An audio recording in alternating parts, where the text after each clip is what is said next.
Hello दोस्तों, नमस्कार। आप सभी का स्वागत है हमारे अपने यूट्यूब चैनल आर एजुकेशन में। दोस्तों, आज के वीडियो में हम बात करेंगे भारतीय संविधान के बारे में। जी हाँ दोस्तों, इंडियन कॉन्स्टिट्यूशन के बारे में। दोस्तों, भारतीय संविधान से ऐसे क्वेश्चन लेके आया हूँ जो कि सभी एग्जामों के लिए बेहद जरूरी है। दोस्तों, आज से हम स्टार्ट कर रहे हैं एमपीपीएससी के लिए स्पेशल सीरीज़, यानी 1000 क्वेश्चनों की सीरीज जो कि कई बार एग्जाम में पूछे गए हैं। दोस्तों, ऐसे ही सिलेक्टेड क्वेश्चन आप लोगों के लिए लेके आया हूँ दोस्तों। तो चलिए स्टार्ट करते हैं। स्टार्ट करने से पहले आप लोगों से एक रिक्वेस्ट है कि अगर आप हमारे चैनल पर नए हो और आपने अगर चैनल को अभी तक सब्सक्राइब नहीं किया तो प्लीज़ हमारे चैनल को सब्सक्राइब कीजिए। नीचे दिए गए बेल आइकन को क्लिक कीजिए ताकि सारी वीडियो की अपडेट आपको सबसे पहले मिल सके। ठीक है दोस्तों, चलिए स्टार्ट करते हैं। आज का सबसे पहला क्वेश्चन आप लोगों की स्क्रीन के सामने। भारतीय संविधान की रचना में निम्नोक्त में से किसने सर्वाधिक गंभीर प्रभाव छोड़ा है? तो इसका जो सही आंसर है दोस्तों, यह है विकल्प डी, यानी भारत सरकार अधिनियम 1935 ने गहरा प्रभाव छोड़ा है। जी हाँ दोस्तों, हम भारत सरकार अधिनियम 1935 की बात करते हैं। संविधान सभा ने एक निर्णय लिया था कि जब तक संविधान पूर्ण रूप से बनकर तैयार नहीं हो जाता तब तक 1935 के अधिनियम से ही कार्य चलेगा। जी हाँ दोस्तों, यानी 1935 यानी 1935 के अधिनियम से ही भारत को चलाया जाएगा। ठीक है, इसमें इस समय 1935 में कुछ अधिनियम भी इसमें लागू हुए थे। ठीक है, चलिए नेक्स्ट क्वेश्चन। क्वेश्चन नंबर 2, जुलाई 1946 में स्थापित संविधान सभा के सदस्यों में से निम्नलिखित में से कौन शामिल नहीं था? तो इसका जो सही आंसर आएगा दोस्तों, यह आएगा विकल्प सी, यानी महात्मा गांधी इसमें शामिल नहीं थे। कौन दोस्तों? तो महात्मा गांधी इसमें शामिल नहीं थे।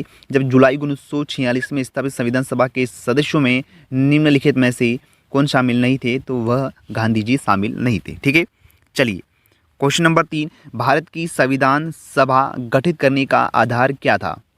इसका सही आंसर आएगा दोस्तों, यह आएगा option B, cabinet mission plan 1946, यानी कैबिनेट मिशन 1946 में जब आया और उसी के आधार पर भारत का संविधान बना। ठीक है दोस्तों, चलिए क्वेश्चन नंबर 4, स्वतंत्र भारत की लोकसभा का पहला अध्यक्ष कौन था? तो इसका सही आंसर आएगा दोस्तों, यह आएगा विकल्प डी, जीवी मावलंकर। यह लोकसभा का पहला अध्यक्ष था। जी हाँ दोस्तों, स्वतंत्र भारत की लोकसभा के पहले अध्यक्ष थे। दोस्तों, यह क्वेश्चन कई बार एग्जाम में पूछा गया है, तो आप इस क्वेश्चन को याद कर लेवे। ठीक है, चलिए क्वेश्चन नंबर 5, भारत की संविधान सभा का संवैधानिक सलाहकार कौन था? जी हाँ दोस्तों, क्या है संवैधानिक सलाहकार, यानी संविधान बनाने में किसने अपनी सलाह दी थी? तो इसका जो सही आंसर आएगा दोस्तों, यह आएगा विकल्प सी, सर BN राव, जो कि भारतीय संविधान सभा के संवैधानिक सलाहकार थे। ठीक है, चलिए नेक्स्ट क्वेश्चन। क्वेश्चन नंबर 5, भारतीय संविधान अपनाया गया था। जी हाँ दोस्तों, अपनाया गया था तो कब? इसका सही आंसर आएगा दोस्तों, विकल्प सी, 26 नवंबर 1949, यानी 1949 को भारतीय संविधान अपनाया गया था हमारे भारत के संविधान में। यानी दोस्तों 26 नवंबर 1949 को भारत का संविधान पूर्ण रूप से बन गया था, परंतु यह उस समय लागू नहीं हुआ था, सिर्फ बनकर तैयार हो गया था। ठीक है, चलिए क्वेश्चन नंबर 7, भारत का पहला उप प्रधानमंत्री कौन था? जी हाँ दोस्तों, भारत का पहला उप प्रधानमंत्री कौन था? तो इसका जो सही आंसर आएगा दोस्तों, यह आएगा विकल्प बी, यानी वल्लभ भाई पटेल, जो कि भारत के पहले उप प्रधानमंत्री बने थे। ठीक है, चलिए क्वेश्चन नंबर 8, निम्नलिखित में से भारतीय संविधान सभा का अध्यक्ष कौन था? जी हाँ दोस्तों, जब हमारा संविधान बन रहा था उस समय संविधान सभा के जो मेन अध्यक्ष थे वह थे डॉक्टर राजेंद्र प्रसाद। कौन थे दोस्तों? डॉक्टर राजेंद्र प्रसाद। दोस्तों, यह स्थायी समिति के अध्यक्ष थे। कौन से दोस्तों? यह स्थायी समिति के अध्यक्ष थे। कौन थे? स्थायी समिति के। और अस्थायी समिति के जो अध्यक्ष थे वह थे सच्चिदानंद सिन्हा। जी हाँ दोस्तों, सबसे बुजुर्ग व्यक्ति थे जब 9 दिसंबर 1946 को 9 दिसंबर 1946 यानी 9 दिसंबर 1946 को जब संविधान सभा की प्रथम बैठक का आयोजन किया गया था, तब उसमें सबसे बुजुर्ग व्यक्ति थी सच्चिदानंद सिन्हा। उन्हें अस्थायी रूप से भारतीय संविधान सभा का अध्यक्ष बनाया गया था। उसके बाद जो नेक्स्ट बैठक हुई थी 11 दिसंबर को, तब डॉक्टर राजेंद्र प्रसाद को स्थायी रूप से अध्यक्ष बनाया गया था। ठीक है दोस्तों, चलिए क्वेश्चन नंबर 9, भारत के पहले राष्ट्रपति के रूप में डॉक्टर राजेंद्र प्रसाद का चुनाव किया गया था। जी हाँ दोस्तों, किसने चुनाव किया था राजेंद्र प्रसाद का? तो वह चुनाव किया था संविधान सभा के द्वारा, यानी ऑप्शन सी राइट है। संविधान सभा द्वारा भारत के पहले राष्ट्रपति के रूप में डॉक्टर राजेंद्र प्रसाद का चुनाव किया गया था। ठीक है, चलिए क्वेश्चन नंबर 10, हमारा राष्ट्रीय गान पहली बार कब और कहाँ गाया गया था? तो इसका सही आंसर आएगा दोस्तों, यह आएगा विकल्प डी, यानी 27 दिसंबर 1911 को कलकत्ता में पहली बार राष्ट्रगान गाया गया था। ठीक है, चलिए क्वेश्चन नंबर 11 दोबारा हमारा रिपीट हुआ है, राष्ट्रगान पहली बार कब गाया गया था? तो इसका सही आंसर आएगा दोस्तों, इसमें तो कोई है ही नहीं, तो आप लोगों को बता दूं कि 1911 में पहली बार राष्ट्रगान गाया गया था। ठीक है, चलिए क्वेश्चन नंबर 12, स्वतंत्र भारत में निम्नलिखित में से कौन सी महिला किसी राज्य की पहली राज्यपाल बनी थी?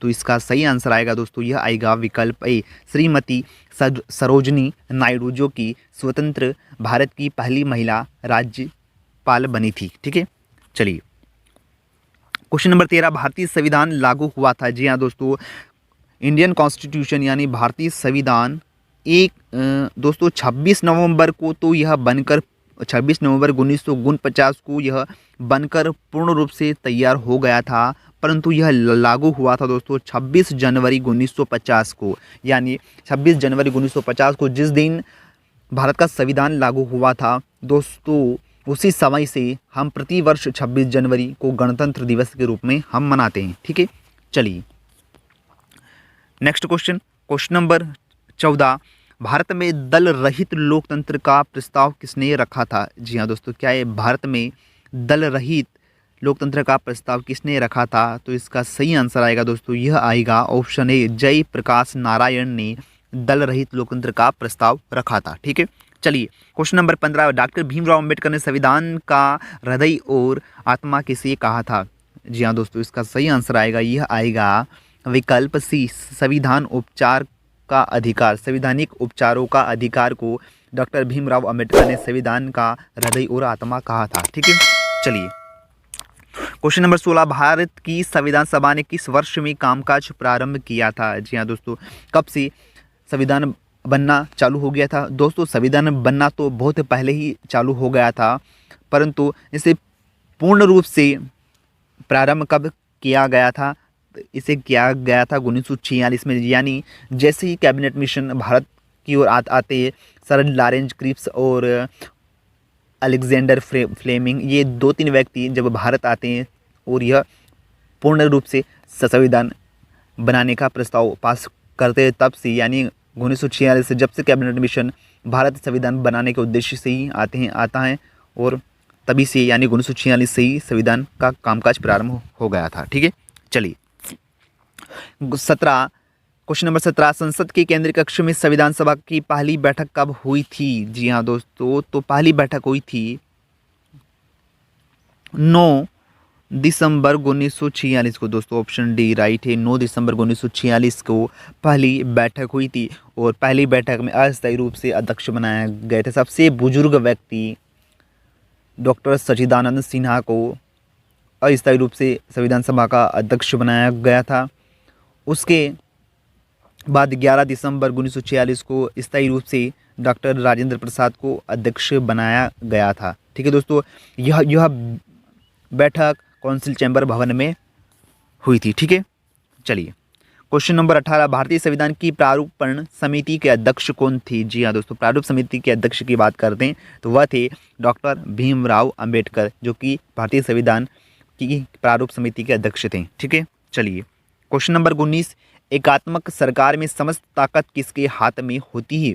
तो इसका सही आंसर होगा दोस्तों यह है विकल्प बी, केंद्रीय सरकार, यानी केंद्र सरकार के हाथ में एकात्मक सरकार के समस्त ताकत होती है। ठीक है दोस्तों, केंद्र के अंदर। ठीक है, चलिए क्वेश्चन नंबर 20, संविधान सभा की प्रारूप समिति के अध्यक्ष कौन थे? जी हाँ दोस्तों, एक बार और फिर आप लोगों के सामने ये क्वेश्चन रिपीट हो गया है, क्योंकि दोस्तों वही क्वेश्चन आप लोगों के लिए रिपीट किए गए हैं जो कि एग्ज़ाम में जो 2 से 4 बार पूछे गए हैं। ठीक है, तो इसका सही आंसर आएगा दोस्तों, यह आएगा विकल्प ए, डॉक्टर भीमराव अंबेडकर यही प्रारूप समिति के अध्यक्ष थे। ठीक है दोस्तों, ऐसे इंटरेस्टिंग क्वेश्चन पाने के लिए प्लीज़ हमारे चैनल को सब्सक्राइब कीजिए, लाइक कीजिए, अपने दोस्तों के साथ इसे शेयर कीजिए ताकि उनको भी इन क्वेश्चनों का लाभ मिल सके। ठीक है दोस्तों, मिलते हैं एक नए वीडियो के साथ, तब तक के लिए जय हिंद, जय भारत।